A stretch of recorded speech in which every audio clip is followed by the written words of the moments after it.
হে মৃত প্রিয়তম, তোমাকে কি করে লিখি?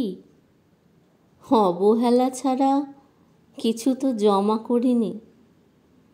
হাতের মুঠোয় তুমি যতবার পদ্মপুকুর আঁকতে গেছো, আমি উদাসীন মরুভূমি।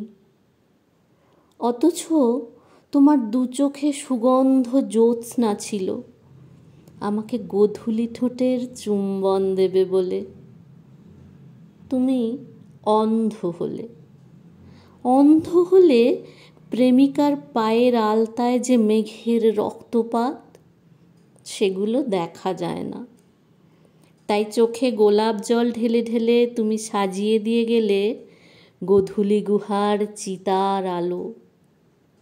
আমার সীতাহার জুড়ে তখন বিসমিল্লাবাসীর অনন্ত ভাঙন সিঁড়ি। সেই ভাঙা আরশিনগরে নীরবতা উইঢিপি সরিয়ে সরিয়ে তুমি হরিশ্চন্দ্র হলে। বুকের ভাঙা বোতাম খুলে খুলে তুমি রেখে গেলে বোল্ডারের ঠিকানা।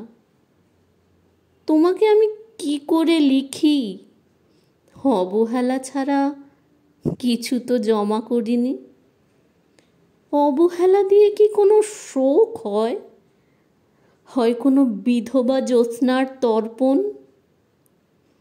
অন্তঃপুরে বুকের ভিতর রাধার নূপুরের দাগ নিহত গোলাপের যে ছাপ রেখে যায়, সে কথা কোনো শ্মশান জানে না। আর তুমি তো চন্দ্রপুরের চণ্ডাল। হে মৃত প্রিয়তম, তোমাকে কি করে লিখি? ভাঙা আরশিনগরের উপর বসে হাতের মুঠোয় তুমি যতবার পদ্মপুকুর আঁকতে গেছো, আমি গোপনে মুগ্ধ মরুভূমি।